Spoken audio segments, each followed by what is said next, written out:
de apresentar o professor Fábio Ramoa Pires, do Rio de Janeiro, para ministrar a palestra sobre o tema tumores odontogênicos. Fábio Ramoa Pires é especialista em estomatologia pela Universidade Federal do Rio de Janeiro, mestre em Biologia e Patologia Bucodental e doutor em Estomopatologia, Unicamp, professor adjunto de Patologia Bucal da Universidade Estadual do Rio de Janeiro, professor do Programa de Pós-Graduação em Odontologia da Universidade Estácio de Sá, coordenador do Ambulatório de Estomatologia da Associação Brasileira de Odontologia do Rio de Janeiro e presidente da Sociedade Brasileira de Estomatologia e Patologia Oral, SOBEP, BN 2012-2014. Lembramos que Vossa Senhoria disponibilizará de 1 hora e 10 minutos para a sua apresentação.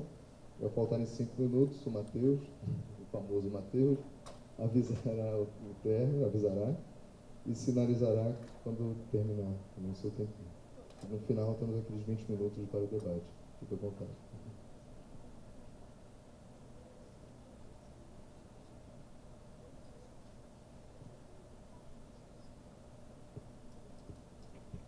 Bom, boa tarde. Gostaria de agradecer à comissão organizadora do Conabro por esse gentil convite, em especial ao Dr. Felipe e ao Dr. Alexandre, pela lembrança. Acho que eu vou mudar um pouquinho o cenário de vocês estão acostumados a ver tudo em preto e branco, e hoje eu vou trazer um pouquinho mais de colorido. Não sei se isso vai ser um martírio ou se vai ser um alívio, né? Porque eu vou colocar um pouquinho de imagens histológicas. Evidentemente, o foco não vai ser discussão de imagens histológicas, mas para que a gente possa entender a importância da correlação clínica, imaginológica e microscópica no diagnóstico desse grupo de entidades. Quando o Alexandre me fez o convite pela primeira vez, eu sugeri o tema de tumores odontogênicos, porque na UERJ a gente tem o laboratório de patologia e uma área de cirurgia bucomaxilofacial e convênio com outras instituições, em especial instituições públicas, que remetem o produto dos procedimentos cirúrgicos ao laboratório. Então, a gente tem uma experiência razoável com tumores odontogênicos, é um tema que a gente lida no dia a dia. Hoje, pela manhã, nós recebemos 2 ameloblastomas no laboratório, por coincidência. Então, a gente tem uma casuística razoável e acho que talvez fosse o tema que a gente tivesse mais conforto para trazer para vocês, né? Não tem como a gente trabalhar se não tiver parceria, né? Então, agradeço aqui de antemão a todos os serviços que compartilham as imagens clínicas, os exames de imagem conosco, assim como as histórias, e que são essenciais para o diagnóstico de qualquer doença maxilomandibular, e em especial no grupo de cistos e tumores odontogênicos. Esse é um pré-requisito. Na nossa rotina no laboratório, por exemplo, qualquer procedimento de biópsia ou de ressecção cirúrgica, nucleação, curetagem, que tenha envolvido manipulação de tecido ósseo, né, só entra no laboratório com imagem radiográfica, né? O Lucas está aqui, né? Ontem, segunda-feira, ele passou exatamente por isso, que ele chegou com material que era uma suspeita de cisto periapical. Eu falei para ele, olha, sem a imagem, nem entra no laboratório. Ele me mandou à noite, né, a imagem. Então, para reforçar a importância dessa correlação também para o patologista, né? E esses são os colegas que, em especial, nos auxiliam no dia a dia. Para a gente ter uma ideia de que universo a gente está lidando, né? Tumores odontogênicos têm uma frequência relativamente pequena em laboratórios de patologia, né? Na nossa experiência, mais ou menos 4% de tudo que a gente recebe no laboratório são tumores odontogênicos, né? Para a gente estudar tumores odontogênicos, eu não vou fazer uma revisão de odontogênese com vocês, mas a gente tem que ter uma noção básica de odontogênese, né? Desde a formação do elemento dentário, aqui epitélio de revestimento da boca, lâmina dentária, o germe dentário em formação, o tecido ósseo alveolar em formação, incluindo dentina, esmalte, a camada periférica de ameloblastos, polpa, a porção de retículo estrelado externo, o que vai ser a polpa no futuro, a papila dentária, até a formação completa do dente, com dentina, cemento e os restos epiteliais de malacês, por exemplo, que são estruturas embrionárias a partir das quais vários tumores odontogênicos se originam. A literatura básica para a classificação desses tumores é o livro do OMS. A última edição é de 2005, essa é a versão em inglês, tem uma versão em português também. Provavelmente no próximo ano, ou em 2015, a gente vai ter uma nova classificação da OMS, como o professor Marcelo já antecipou.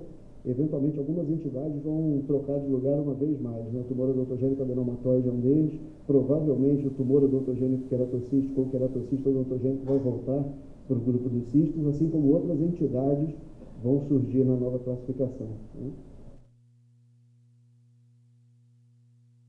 Acho que está cortando só um pouquinho aqui embaixo. Não sei se a gente vai ter problema depois com as imagens, né?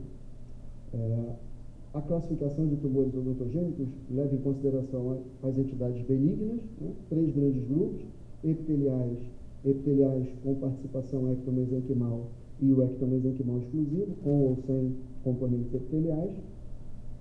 E um grupo importante, está cortando mesmo, se puder tentar dar só uma ajeitada na configuração, né? E os malignos, né? Que são raridades, né? Vocês terem uma ideia em termos de frequência, esse é um levantamento que a gente fez até 2008, né, com os tumores odontogênicos lá da UERJ, da UFRJ também e da Estácio, né, com um total de 568 tumores. A gente pode observar que esses 5 aqui são sem dúvida os mais frequentes, né? Então eles resumem quase que 80% de todos os tumores odontogênicos.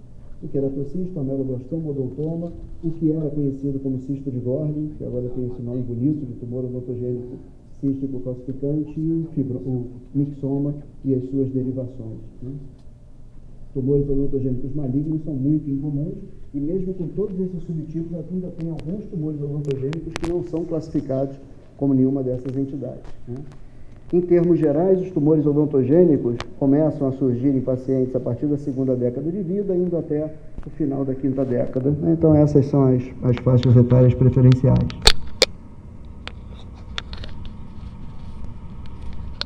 Vocês vão ter dificuldade de enxergar, mas só para a gente ver pelas cores, a média etária desses tumores pode ser muito variável. Então, alguns, sabidamente, odontomas, por exemplo, são típicos de faixas etárias mais precoces.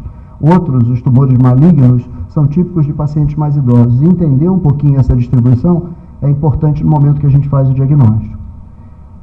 Há um equilíbrio entre gêneros, né, um discreto predomínio pelas mulheres, mas, uma vez mais, há uma variedade muito grande de distribuições quando a gente lida com tumores diferentes. Por exemplo, quando a gente fala de ameloblastomas unicísticos, há um equilíbrio entre os gêneros, mas quando a gente pula para os mixomas, as mulheres são muito mais acometidas do que os homens.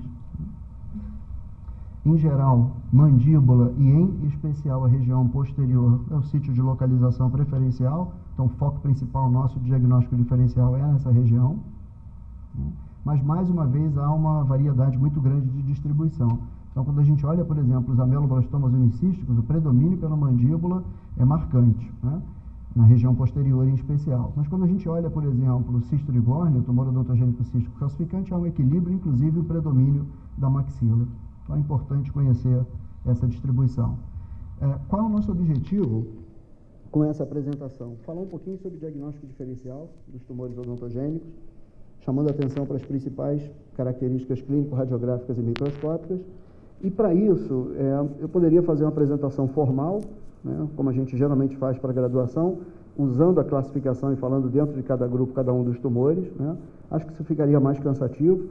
Então, eu escolhi outra abordagem. Eu selecionei 4 casos com imagens radiográficas completamente distintas e dentro de cada padrão de imagem radiográfica, quais os principais diagnósticos diferenciais que a gente deve considerar. Acho que assim, para o radiologista, a aplicação fica um pouco mais clara, né?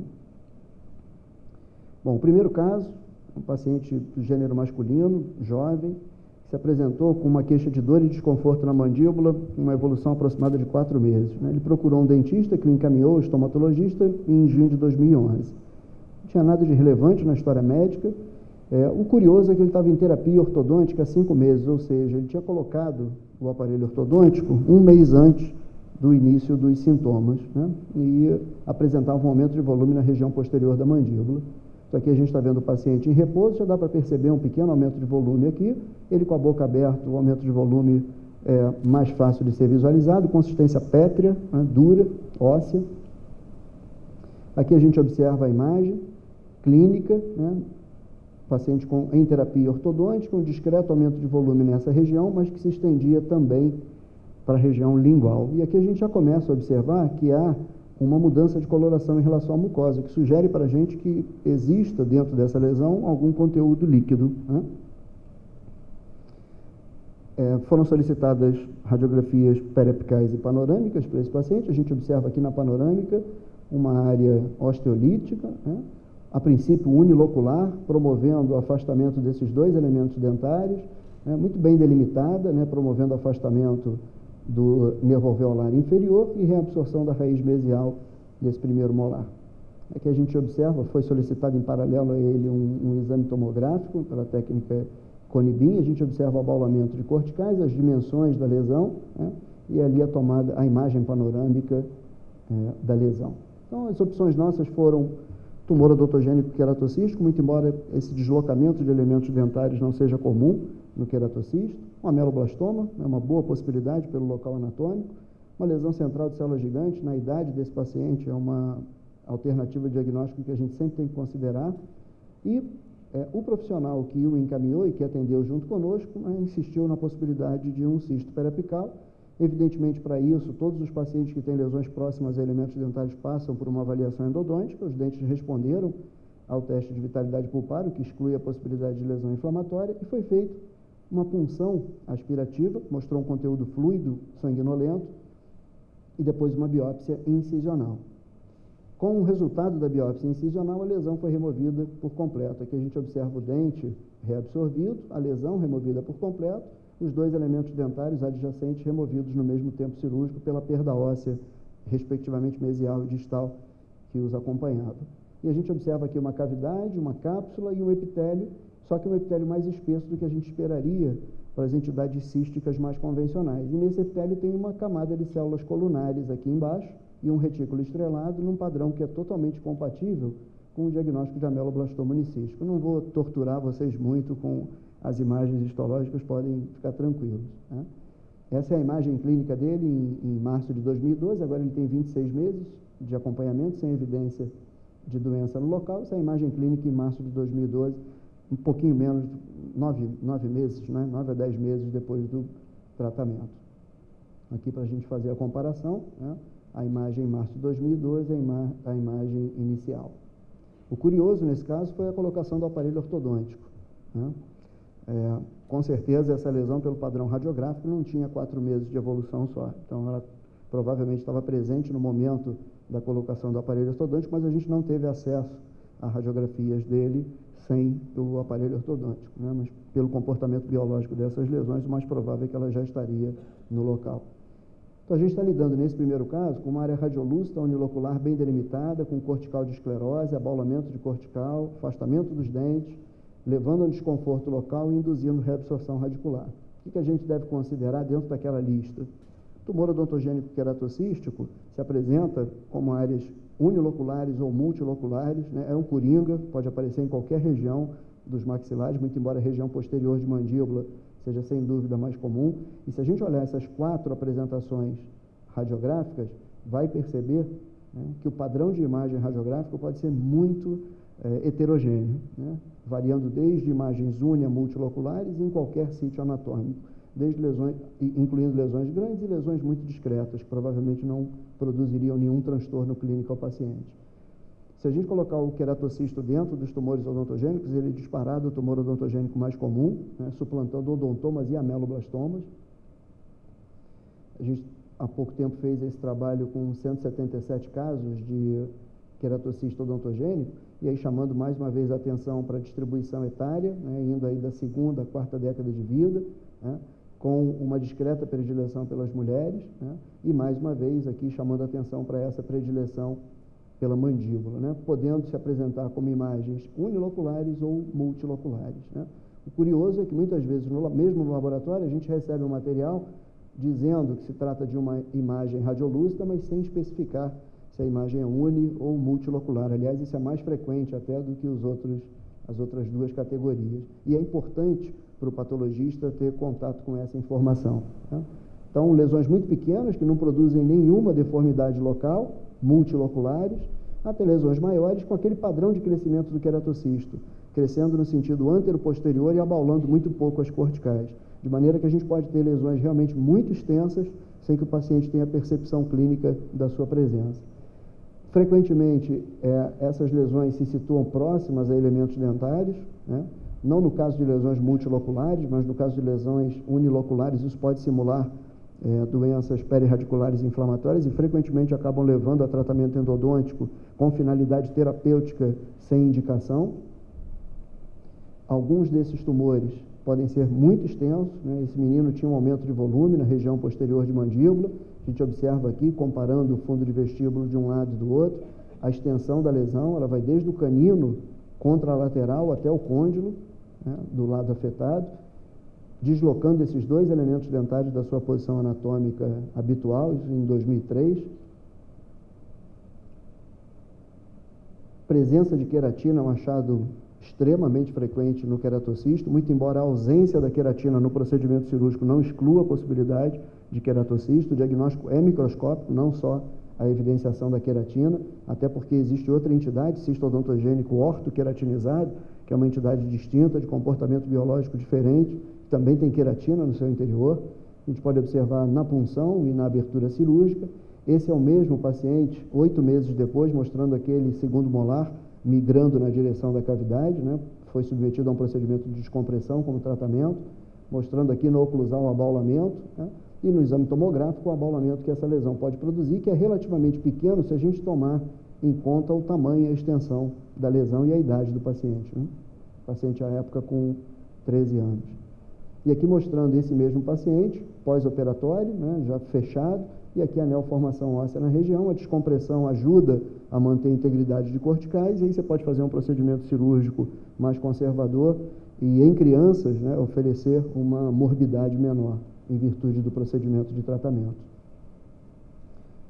Queratocistos, perdão, pulou um aqui. Isso.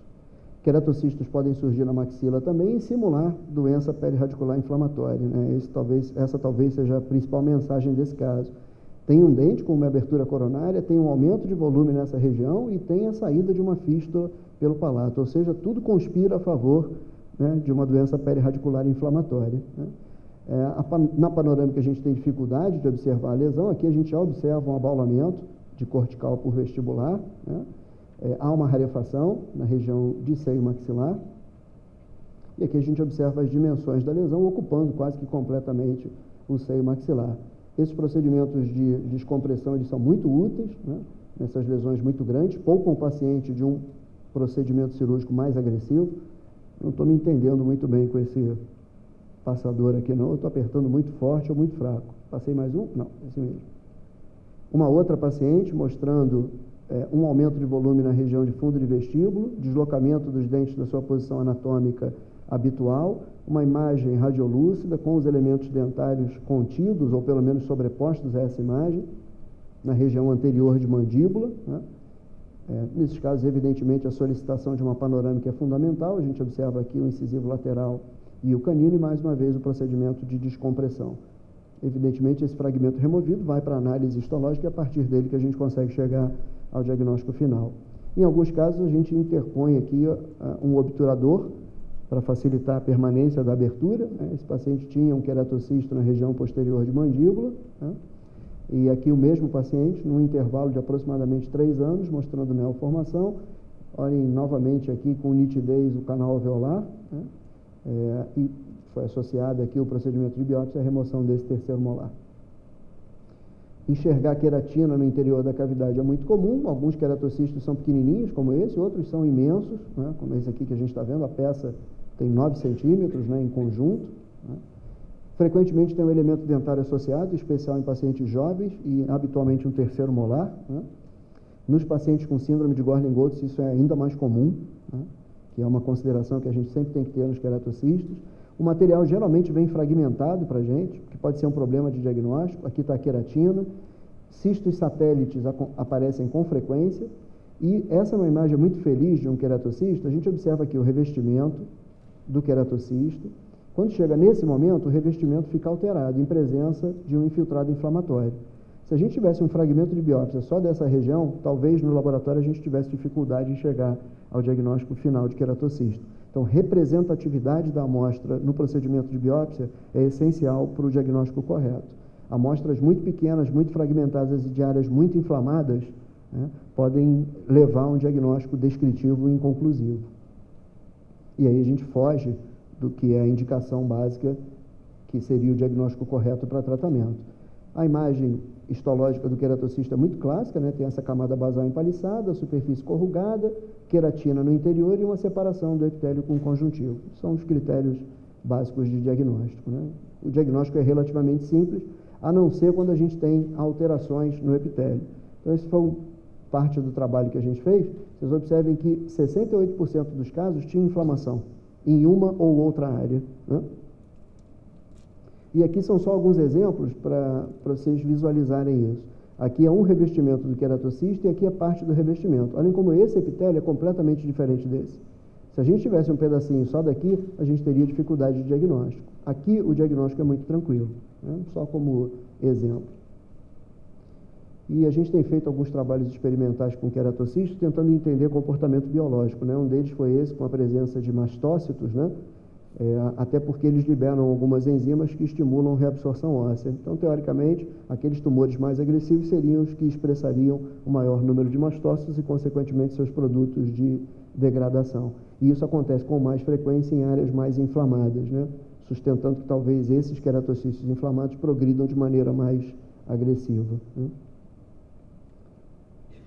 E a síndrome de Gordon-Goltz tem que ser considerada, né? Aqui a gente está observando a costela bífida, cisto epidermoide, aquelas queratoses palmoplantares, as erupções levoides, né, que evoluem para carcinomas basocelulares, aqui no pescoço dessa menina, na região palpebral.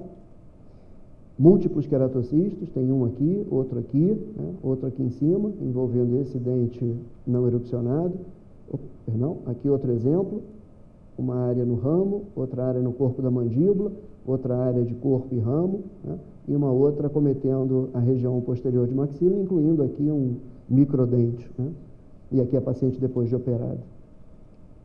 Uma outra entidade que a gente tem que considerar nesse contexto é o ameloblastoma, sem dúvida, né. Em linhas gerais, essa é uma ilustração do livro do SAP, que tem umas ilustrações muito didáticas de patologia. Em linhas gerais, a gente divide ameloblastomas em 3 grandes grupos, né? Os sólidos ou multicísticos, os unicísticos, onde há somente uma cavidade, né, representando toda a lesão, podendo ou não ter um dente associado. O exemplo que nós vimos agora, como caso 1, não tinha um elemento dentário associado, né? Os dentes estavam sendo deslocados. E o ameloblastoma periférico, esse é um caso lá da UERJ, da estomatologia, da professora Marília Cantizano, né, no qual o acometimento é exclusivamente de partes moles, não envolvendo tecido ósseo. Então, essa é a distribuição básica dos ameloblastomas, né.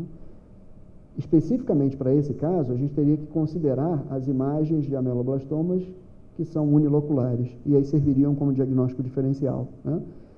Aquela história de que ameloblastomas sempre se manifestam como imagens multiloculares, grandes ou pequenas, né, com certeza não representa a realidade. Ameloblastomas podem se apresentar como áreas uniloculares. A intenção de trazer esse caso foi justamente essa, né, para reforçar essa ideia. Todos aí são ameloblastomas sólidos, né. Nos ameloblastomas sólidos, né, o aumento de volume local é um achado clínico marcante. Aqui um outro exemplo de um ameloblastoma com uma imagem unilocular, muito bem delimitada na região anterior de mandíbula, mas mais uma vez um ameloblastoma sólido, não a variante unicística, né. É importante não confundir unicístico e multicístico com unilocular e multilocular, são conceitos completamente distintos, né. Um ameloblastoma multicístico sólido, pode produzir, com áreas císticas pequenas, desde que não sejam grandes lojas, pode produzir uma imagem radiolúcida unilocular, inclusive uma macroscopia de peça quase que sólida. Essas imagens microcísticas não são visíveis muitas vezes na macroscopia, né, e ali o produto de ressecção. Outro exemplo, eu vou pular aqui porque a gente vai aumentar a panorâmica, parece uma imagem radiolúcida unilocular, mas mais uma vez, como o professor Marcelo chamou a atenção, essa é uma região muito ingrata para avaliar, e se a gente olhar na pele apical, tem múltiplas lojinhas aqui próximas às raízes desses elementos dentários. Então, na verdade, uma imagem radiolúcida multilocular, né? Lojas menores, mais próximas aos dentes, e uma loja maior, mais próxima à cortical. Mesmo nessas lesões, essa é a peça cirúrgica desse caso, que vocês acabaram de ver, A gente pode ter um componente sólido ocupando a maior parte da lesão e um componente cístico. E se a gente fizer a punção nesse componente cístico, pode ter a impressão de que a gente está lidando com uma estrutura eminentemente cística. E isso pode não ser macroscopicamente verdadeiro. Aqui o produto de ressecção. E aqui o paciente pós-operatório. Por acaso ele era primo de um dentista, de um colega. Esse é um caso lá da UERJ, mostrando um grande aumento de volume na região anterior. A gente observa aqui a destruição, mas muito bem delimitada, com afastamento dos elementos dentários. Aqui a peça cirúrgica desse mesmo paciente, mostrando o abaulamento que essas lesões podem produzir. E aqui outra peça cirúrgica, mais uma vez, de um ameloblastoma se manifestando como imagem unilocular. E, por definição, um ameloblastoma unicístico seria um ameloblastoma que tem uma única cavidade, com um revestimento de ameloblastoma.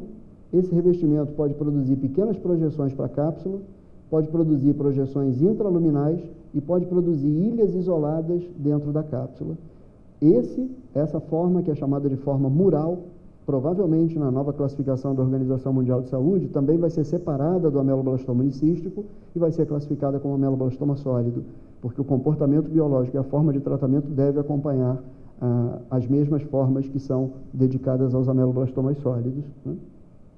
Aqui um exemplo de um ameloblastoma unicístico, numa criança, na fase de dentição mista. Ameloblastomas unicísticos não são bons candidatos a procedimentos de descompressão, é uma temeridade realizar um procedimento de descompressão no ameloblastoma unicístico, a não ser que exista uma indicação clínica muito precisa. Mesmo não sendo de comportamento tão agressivo quanto os sólidos, produzem capacidade de infiltração local, e existem alguns relatos de ameloblastomas unicísticos inicialmente, e que tratados por descompressão surgem no momento mais à frente como de forma sólida. Provavelmente em alguma área havia proliferação mural e essa proliferação cresceu mais do que o restante da cavidade. Esse é um outro exemplo de ameloblastoma unicístico, um aumento de volume na região posterior de mandíbula do lado esquerdo, nesse rapaz. A gente observa na panorâmica uma grande imagem, abaulando a cortical. Aqui ela não está rompida, talvez seja só pela qualidade da documentação, da foto, promovendo reabsorção radicular com o elemento dentário associado, limites bem definidos, abaulamento de corticais, o que é típico dos ameloblastomas.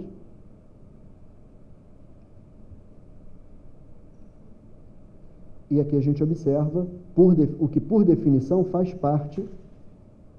Voltar.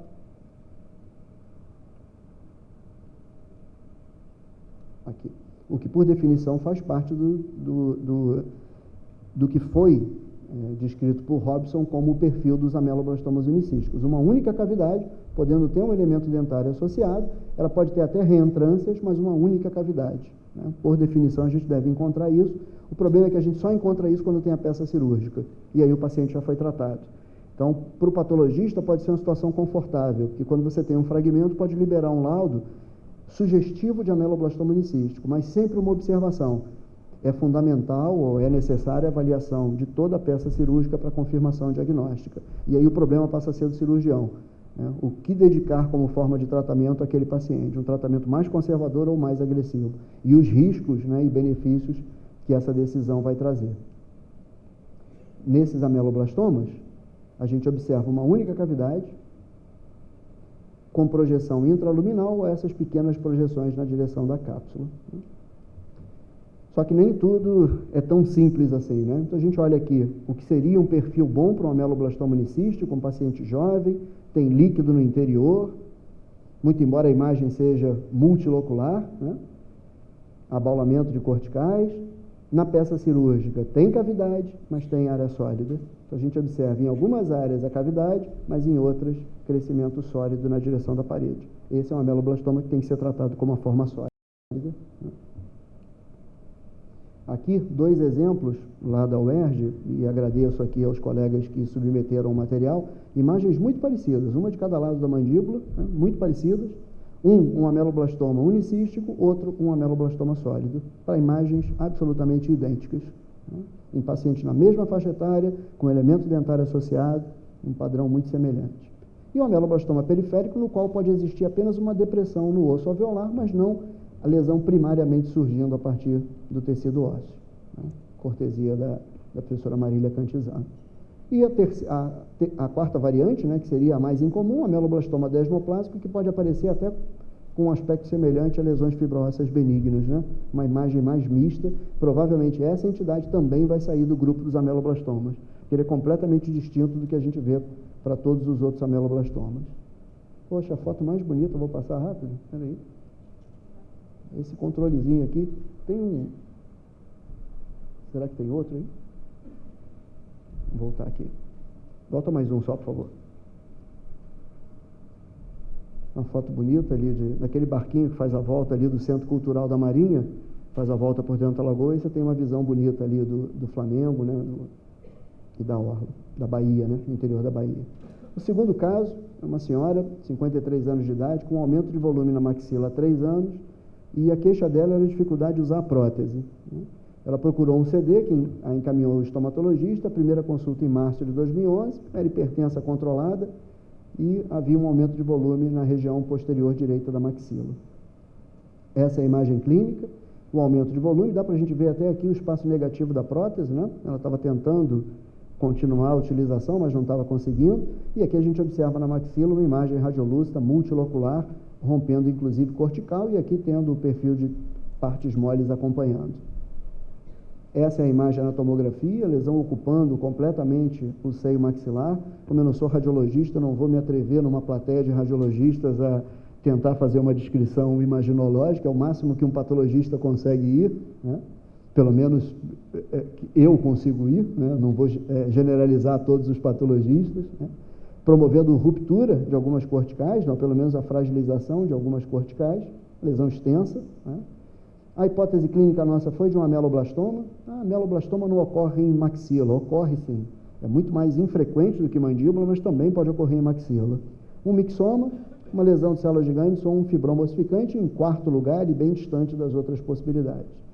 A punção foi negativa e a biópsia mostrou um mixoma odontogênico, que é esse tecido embrionário que a gente está vendo aqui, lembrando muito papila dental. A paciente foi tratada, em acompanhamento há 28 meses, sem evidência de doença. Essa é a última imagem que a gente tem dela em agosto de 2013. Aqui a nossa situação clínico-radiográfica mudou, né? Agora a gente está lidando com uma área radiolúcida multilocular, com limites relativamente bem definidos, uma presença parcial de cortical de esclerose, abaulando cortical e causando desconforto local, principalmente pelo seu tamanho, né? Sem dúvida, aí as duas entidades que a gente tem que considerar são, uma vez mais, o ameloblastoma e o mixoma, ou a sua contraparte mais fibrosa, o fibromixoma odontogênico, né? Entre os dois, a ameloblastoma acaba, quase que na maioria das vezes, vindo em primeiro lugar, porque ele é muito mais comum, muito mais frequente, né? O curioso de alguns mixomas é que a gente está acostumado com a ideia de mixomas que aparecem na região posterior de mandíbula, parecido radiograficamente com o ameloblastoma. E, na verdade, mixomas também são coringas, eles podem aparecer em qualquer região anatômica, inclusive na maxila. Curiosamente, não sei exatamente porquê, os últimos casos que nós temos no laboratório de mixomas, todos são de maxila, todos eles. 3 ou 4, que eu digo, né? São entidades relativamente infrequentes. Aqui a gente tem um mixoma extravasando em partes moles e produzindo reabsorção óssea entre esses elementos dentários, outro mixoma afastando dentes na região anterior e não posterior de mandíbula. Nos mixomas, essa angulação do trabeculado é muito mais comum do que nos ameloblastomas, de maneira que quando o cruzamento das trabéculas é mais perpendicular, a gente deve considerar mixoma como uma possibilidade de diagnóstico. Aqui um dos mixomas que eu falei para vocês, de maxila, desses últimos, outro de maxila na região posterior. Outro mixoma, desses que eu comentei com vocês, na região posterior de maxila, causando aumento de volume local, e aqui com um crescimento na direção do seio maxilar. Os mixomas têm uma característica macroscópica muito marcante, eles são gelatinosos, né, pela quantidade de glicosaminoglicanas, então parecem uma geleia. Isso justifica até porque eles são mais recidivantes, eles infiltram mais tecido medular ósseo. Os que têm um componente mais fibroso, os fibromixomas, tendem a ser um pouco mais fibrosos, né? Aqui para a gente mostrar o mixoma e o envolvimento das trabéculas ósseas e como elas podem se dispor de maneira angulada, né? Aqui um exemplo dessa angulação em mixomas. E os ameloblastomas sólidos têm que ser considerados nesse grupo, né? A gente também está acostumado com a imagem de ameloblastoma com lesões grandes, destrutivas, extremamente agressivas, e tem que lembrar que aquela lesão imensa que destruiu a mandíbula do paciente começou assim, né? Com uma imagem delicada como essa, e que sem tratamento chegou às dimensões às quais a gente está acostumado a atender esses pacientes. Então, aqui a peça cirúrgica dessa paciente, o ameloblastoma aqui, observem que há também envolvimento com sobreposição às raízes do premolar. Aqui o outro fragmento que veio junto com o canino, mostrando claramente que há lesão ali dentro. Eu cortei exatamente o pedacinho próximo ao dente, né? Aqui é o ápice do dente, o osso alveolar, e olha o ameloblastoma lá colado no ápice do dente, né? Aqui é o ligamento periodontal, que a gente está vendo o dente, né? Dentina, cemento, ligamento periodontal, e a gente observa ilhas do ameloblastoma entre o osso alveolar e o elemento dentário, ocupando o ligamento periodontal, mostrando como essas lesões podem se insinuar por esses espaços, né? E se você não faz um tratamento de ressecção, esse paciente está condenado a recidiva, né? E, como é a norma para os cirurgiões, o primeiro tratamento, habitualmente, é o tratamento mais eficaz, a não ser que intencionalmente você cumpra uma etapa, por exemplo, de descompressão para depois propor o tratamento final, o que não é o caso na situação dos ameloblastomas sólidos. Outro caso de ameloblastoma relativamente pequeno, causando pouco transtorno local, cortesia das professoras Águida e Ruth. Infiltração de partes moles é um problema. Então, quando a gente tem ameloblastomas com grande destruição e eles acabam infiltrando partes moles, aqui na região anterior, os limites anatômicos cirúrgicos acabam ficando comprometidos, né?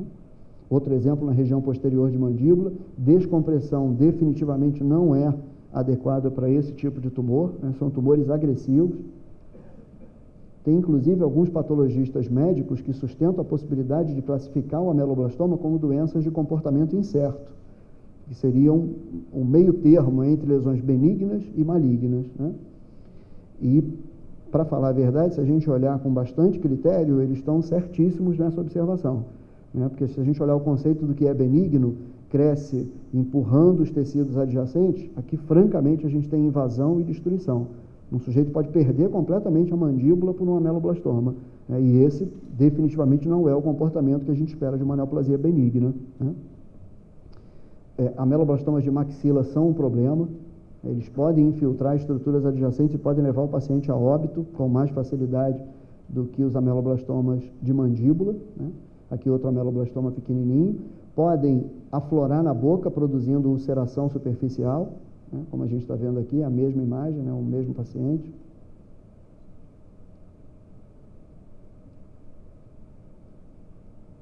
Causam destruição importante dos ossos afetados, né? Então aqui a gente está observando, ó, reabsorção completa na porção inferior do tumor, fenestração no transcirúrgico e aqui na peça cirúrgica, outro ameloblastoma de mandíbula destruindo totalmente a mandíbula.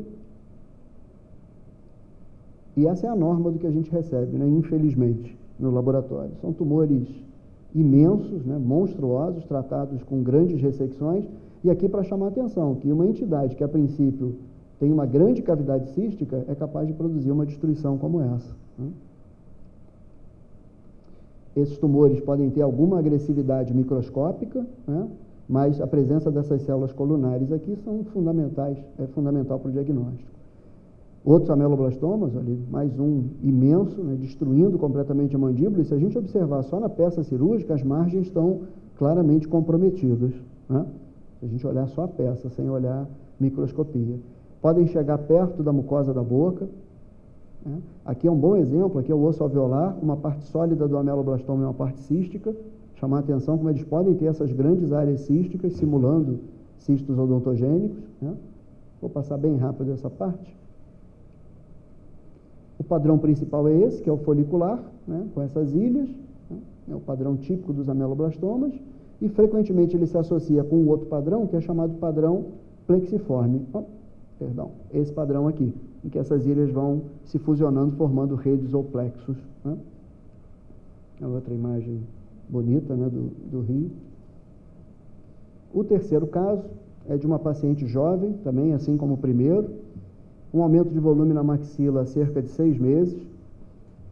Essa paciente tinha sido submetida a uma biópsia prévia com diagnóstico inconclusivo, ainda tinha até o o local operado em processo de reparo, um dentista nos encaminhou a paciente, primeira consulta em fevereiro de 2010. Nada na história médica, até por sua idade, e apresentava um aumento de volume na região posterior direita da maxila. É esse aumento de volume que vocês estão vendo aqui, dá para ver claramente o aumento quando a gente compara com o outro lado. Ainda tinha uma área aqui em reparo pela biópsia, né? E a tomada panorâmica, né, que foi a primeira solicitada para essa paciente, é muito limitada para nos fornecer uma imagem adequada dessa região anatômica, né? Então, por isso, essa paciente foi submetida a uma tomografia.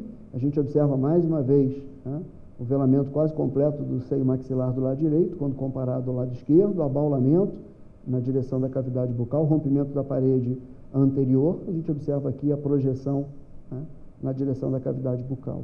E foi justamente a região através da qual foi feita a biópsia incisional e a punção aspirativa. Essa punção revelou saída de líquido, né, o que nos dá a dica que, pelo menos em parte, há um componente cístico, né, macro ou microcístico dentro dessa lesão. Aqui já é a peça cirúrgica, removida por completo, e nossas hipóteses foram essas, né? Uma área de grande destruição, especialmente em maxila, de limites bem definidos, né, no exame tomográfico, nem tanto na panorâmica.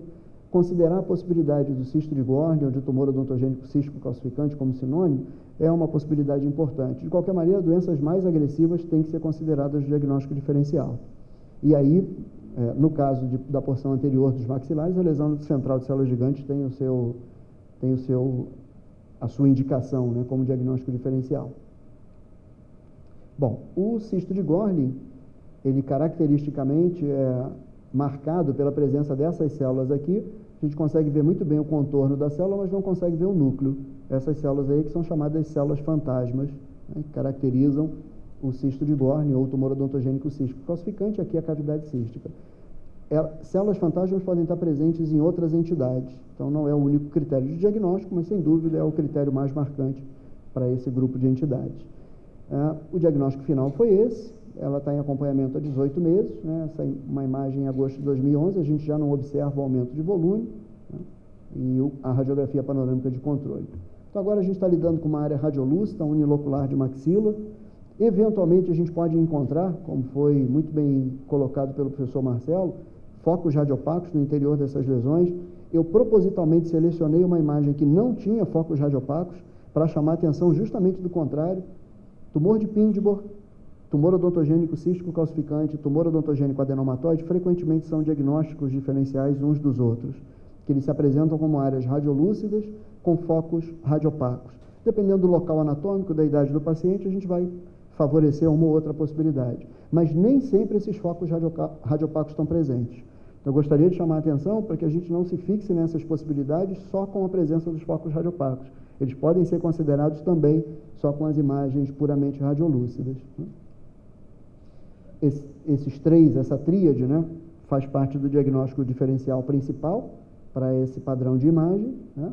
Desculpem, só foi provavelmente a configuração do projetor aqui, a sobreposição. O tumor odontogênico cístico calcificante, ele era conhecido como cisto de Gorlin ou cisto odontogênico calcificante, foi renomeado para tumor odontogênico cístico calcificante, mas ele tem uma contraparte sólida chamada tumor dentinogênico de células fantasmas. Tem até uma contraparte maligna, carcinoma odontogênico de células fantasmas também. Mas essas duas entidades são bastante infrequentes, né? A apresentação típica é uma imagem radiolúcida com focos radiopacos no interior, que a gente está vendo uma grande lesão na maxila com os focos radiopacos, e embora possa aparecer também de forma periférica, né?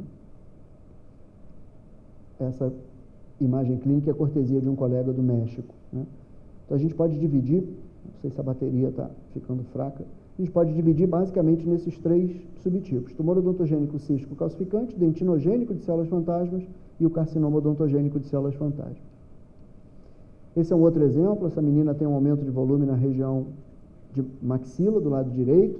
A gente observa que, além do aumento de volume, falta um elemento dentário aqui, que é o canino, tem do outro lado e não tem aqui, e o canino está lá dentro, né? Uma grande área radiolúcida, e a gente observa aqui focos de calcificação localizados próximos à coroa. Aliás, esse é um achado marcante também no tumor de Pindborg. As calcificações geralmente são pericoronárias, né? A gente vai ver mais à frente um exemplo. aqui mostrando o tamanho da lesão, ocupando quase todo o seio maxilar, deslocando a parede de fossa nasal, que a gente observa bem, e o dente cortado transversalmente, e aqui a peça cirúrgica. A gente já observa os focos de calcificação, mesmo na macroscopia, né?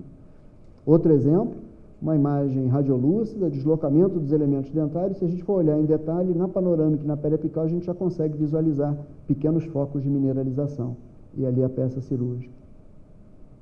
Outro exemplo de maxila, um aumento de volume na região de maxila do lado direito. Aqui também falta um elemento dentário, né, a persistência do decílio, o canino está lá dentro. Na panorâmica a gente já consegue observar que há uma área radiolúcida próxima. E há aqui uma coisa que pode acontecer com o cisto trigone, que é a associação ou com dentes extranumerários, ou dentes inclusos, ou eventualmente odontomas. Então, é dos tumores odontogênicos o que com maior frequência se associa aos odontomas.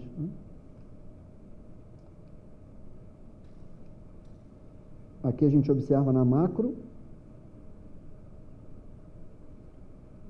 Voltamos. As calcificações. A gente consegue já observar na macroscopia, no laboratório. E aqui, mais uma vez, aquelas células fantasmas, né? As células, o contorno bonitinho, mas sem o núcleo, né? Eu estou fazendo a mesma estratégia do professor Marcelo, eu estou olhando só para lá para não ver a plaquinha ali, mas a gente já está terminando. Né? A gente, em 2003, fez um trabalho com uma revisão de 10 casos lá na Unicamp, só para chamar a atenção que a imensa maioria dos casos é na região anterior. Né? Desses casos que a gente revisou, só tinha um aqui na região de molares. Né? Frequentemente havia um dente associado, um canino ou um supranumerário, né?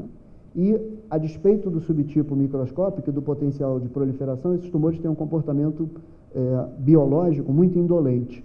Então, cirurgias conservadoras resolvem o problema na imensa maioria dos casos. O tumor odontogênico cístico calcificante, né? A gente está fazendo esse trabalho agora, foi submetido para Trioro, analisando moléculas de adesão nesses tumores. Eu queria só mostrar uma imagem para vocês. Aqui vocês estão observando as células fantasmas, tem umas células basais e tem outras células coradas, né? A expressão desse marcador, que vocês estão vendo em marrom aqui, provavelmente modula a invasão dessas ilhas, desses tumores, né? As ilhas que não são luminais para a parede. Então, a gente está tentando comparar com tumores malignos de células fantasmas. O adenomatoide, sem dúvida, entra no diagnóstico diferencial, tem uma predileção especial pela região anterior de pacientes jovens, frequentemente ele é folicular, ou seja, tem associação com o elemento dentário, e mais uma vez a gente consegue observar os focos de mineralização próximo à coroa, né? Que outro elemento dentário associado a essa lesão. O interessante é que geralmente a inserção, pelo menos na imagem, né, não é no limite amelo-sementário, como a gente observa no cisto dentígeno, por exemplo. Isso é um critério radiográfico importante. Mais uma vez, aparece que o dente inteiro está dentro da lesão, muito embora tenha restrição de sobreposição de imagens, né, e a gente não está vendo a imagem macroscópica verdadeira, né, podem produzir grande abaulamento de volume no local, né, e são típicos de pacientes jovens. Né. Aqui mostrando a lesão associada a um elemento dentário, dá para ver os focos de calcificação. A gente tenta sempre fazer radiografia dessas peças cirúrgicas em laboratório, porque acho que é muito didático e nos ajuda no processo de diagnóstico, mostrando a cavidade central e aqui a cápsula de tecido conjuntivo bastante espessa. São lesões tipicamente benignas. E elas lembram a morfologia de glândulas salivares. Aqui a gente está uma estrutura que lembra um pouquinho o ducto, só que ocupada no meio, outra aqui que lembra francamente um ducto, e as estruturas em rosetas que estão aqui nessa região. Aqui a gente consegue ver uma, que são os achados típicos do adenomatoide. Né? Por isso ele recebeu esse nome, né? Padrão microscópico que lembra o padrão de glândulas. E o tumor de Pindborn tem que entrar nesse grupo de diagnóstico diferencial também. Aqui eu falei para vocês que ia mostrar uma imagem de Pindborn com as calcificações próximas à coroa. Esse é um caso lá da foto Unicamp. Esse é um caso lá da UERJ, uma menina, né, mostrando a lesão nessa região, 2 elementos dentários associados e uma área radiolúcida. A princípio, nessa imagem, a gente não consegue ver os focos de mineralização, que são frequentes nesse tumor, daí o seu nome. Né.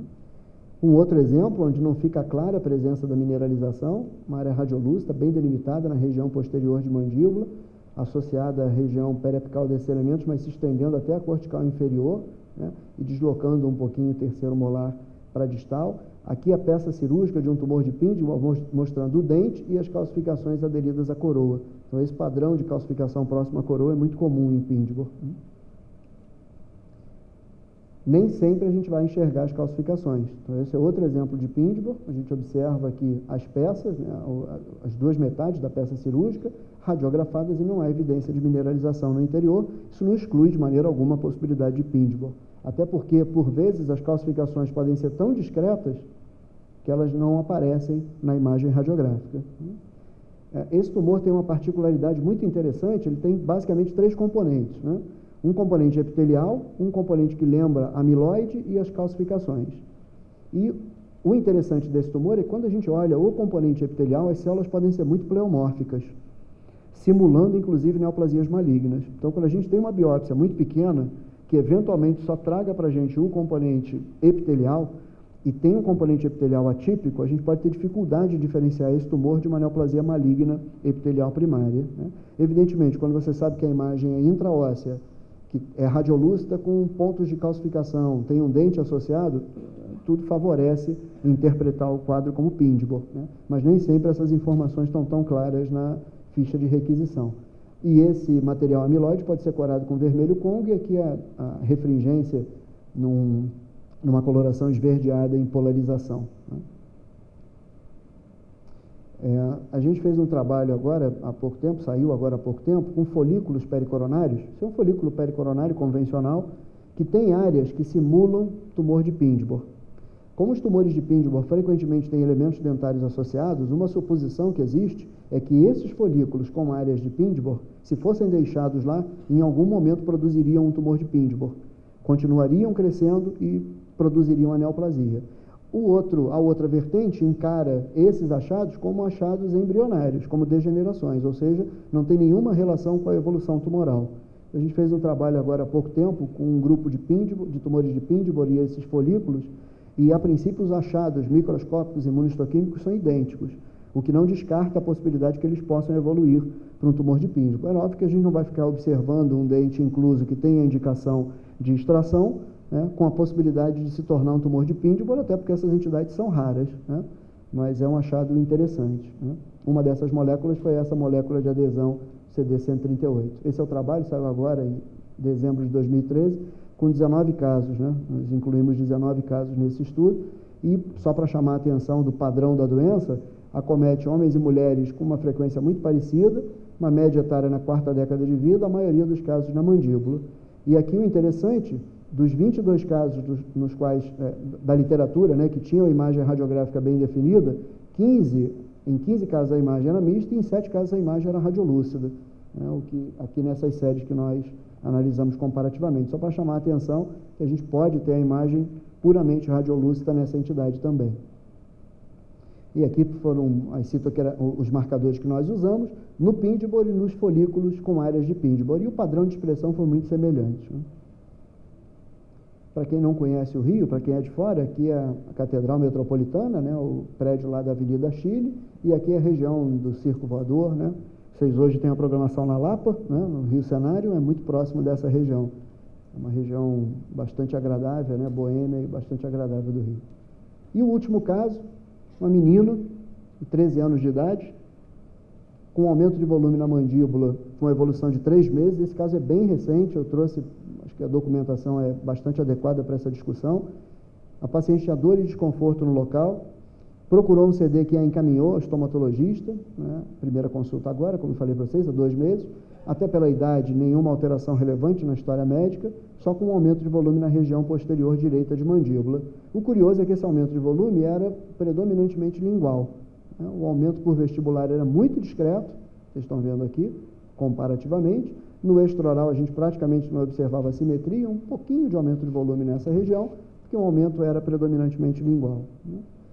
Com essa distribuição, o próximo passo, sem dúvida, é uma análise imaginológica, né?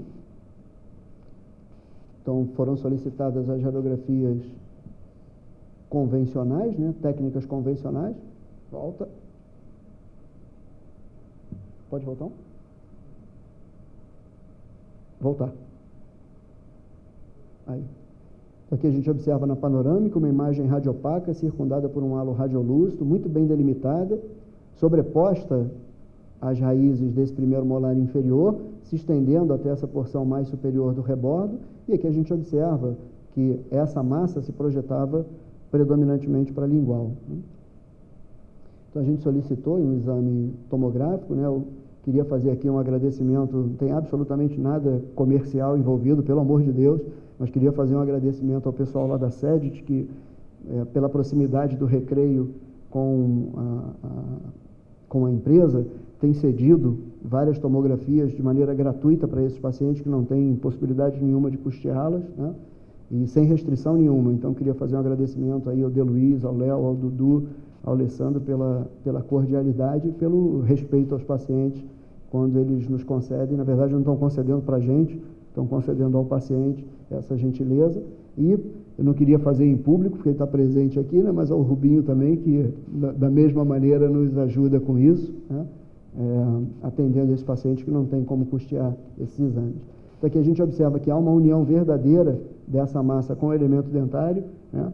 Para esse tipo de imagem, de detalhe, o exame tomográfico é fantástico, né? Com uma técnica convencional, talvez a gente não tivesse certeza absoluta dessa união, né? Com a proposição de diagnóstico de cementoblastoma, né? Foi feito aí um teste de vitalidade pulpar, o dente respondeu, uma abordagem cirúrgica. A proposta era remover a lesão por completo, mas a menina com 13 anos não suportou o procedimento com uma anestesia local. Então, foi feita uma biópsia incisional e ela está programada agora para remoção cirúrgica completa.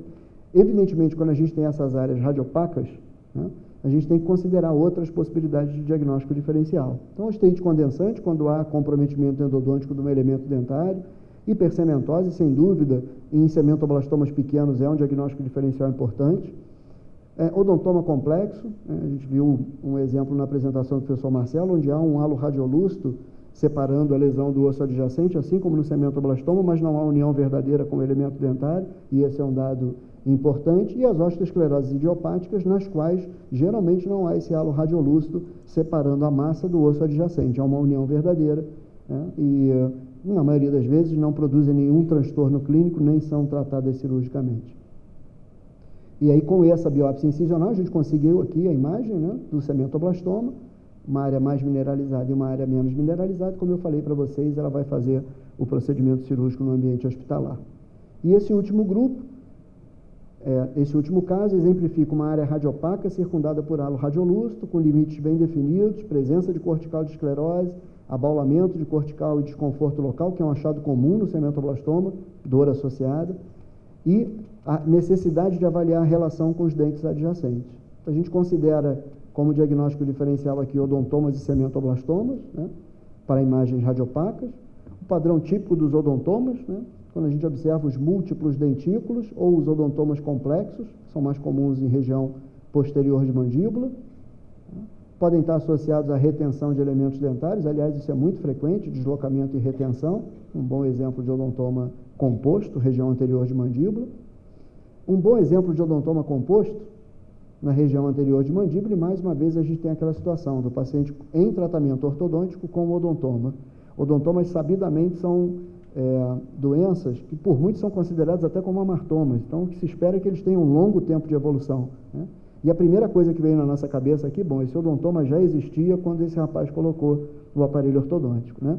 Na verdade, a solicitação do profissional foi que nós removêssemos o odontoma para ele tirar o aparelho, para ele finalizar o tratamento. E nos soou estranho, né? Porque o mais natural é que a gente tirasse o odontoma para que ele pudesse fazer a terapia ortodôntica. E aí, como nós somos maldosos, falamos, caramba, tem o odontoma na primeira radiografia. O rapaz disse, olha, eu tenho a radiografia inicial. Então você traz para a gente dar uma olhada. E essa era a inicial e não tinha o odontoma, né? Para mostrar que a nossa maldade não serviu de nada, né? A gente queria rir da situação e, na verdade, o odontoma não existia. Ele se formou ao longo do tratamento ortodôntico, que é, no mínimo, uma curiosidade, né? Aqui os exemplos macroscópicos, né, do odontoma complexo, não dá para identificar dentículo, e do odontoma composto. Tá? E, já com os dentinhos descalcificados, aqui o odontoma composto, a gente consegue identificar claramente os dentículos, e estrutura dentária próxima ao normal. Então, se a gente projetar essa imagem aqui numa aula de odontogênese, passa como um dente normal tranquilamente, né, fora a alteração morfológica macroscópica. E os cementoblastomas, essas são imagens do livro da OMS, mostrando a massa aderida a um elemento dentário, halo radiolúcido em volta, mineralizada, podendo ser mais ou menos mineralizada, aqui uma imagem mais mineralizada do que essa primeira, com união verdadeira à porção radicular do elemento dentário. Aqui outro exemplo, no premolar, mostrando a união verdadeira, a raiz do elemento dentário, e aqui o dente já descalcificado, e na radiografia. Outro exemplo em molar, aqui seccionado ao meio, mostrando a massa aderida. Primeiro molar inferior é disparado, o dente mais associado a cementoblastoma, mas pode ter cementoblastoma em outros dentes, inclusive em dentes descidos, né, o que não é comum. E aqui uma grande massa associada a esse molar superior. Oh, perdão. Bom, o que eu tentei trazer com esses 4 casos e com essa revisão de tumores odontogênicos foi ressaltar que, para a gente conhecer esse grupo de entidades, né, entender um pouquinho de odontogênese é fundamental para entender a partir de que estrutura embrionária eles se originam e, consequentemente, qual o padrão de apresentação clínico-radiográfica. A gente trabalha com literatura de populações que não são primariamente semelhantes às nossas, né? Então, se a gente pega um trabalho de revisão de tumores na China, a gente está partindo do pressuposto que a distribuição desses tumores nas diferentes populações é idêntica. Provavelmente não é assim que as coisas funcionam, porque por serem lesões tumorais tem um componente genético associado, não quero dizer hereditário, quero dizer eminentemente genético, né? Então, entender a frequência na nossa população é importante. Então, ler trabalho oriundo de populações brasileiras é essencial. Um exemplo, ameloblastomas na África são considerados muito mais agressivos e com distribuição anatômica diferente de populações da América do Sul e da América do Norte e da Europa. Então, provavelmente existem diferenças regionais e a gente tem que entendê-las.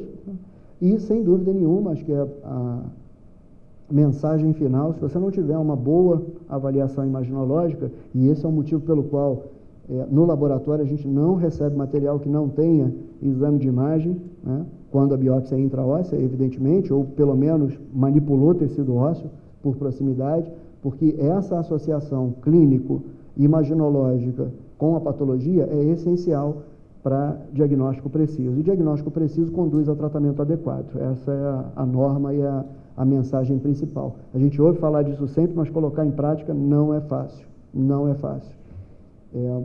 Vou dar um exemplo para vocês. Hoje eu avisei a técnica, eu proibi uma pessoa de deixar material no laboratório hoje.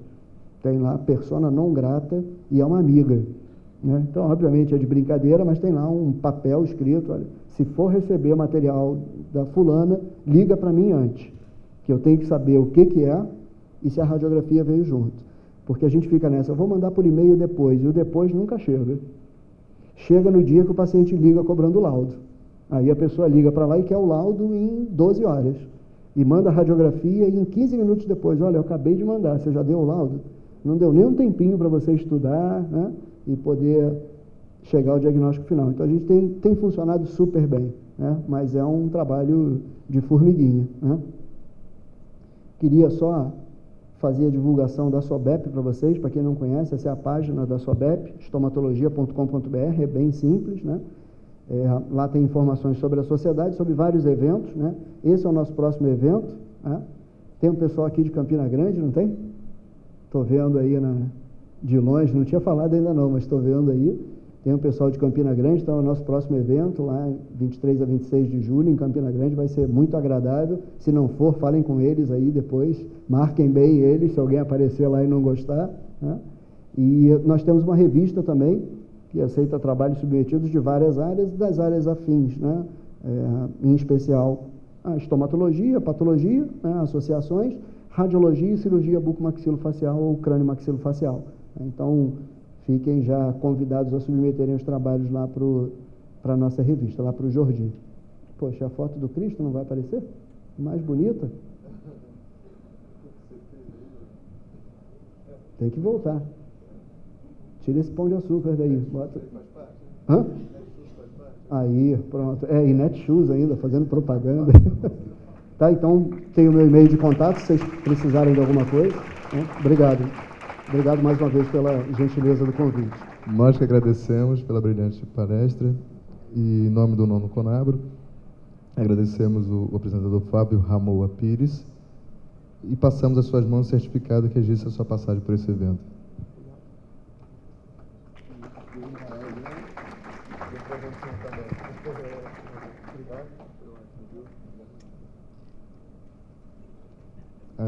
Agora apresento o professor Rubens Raimundo, vai fazer a ativação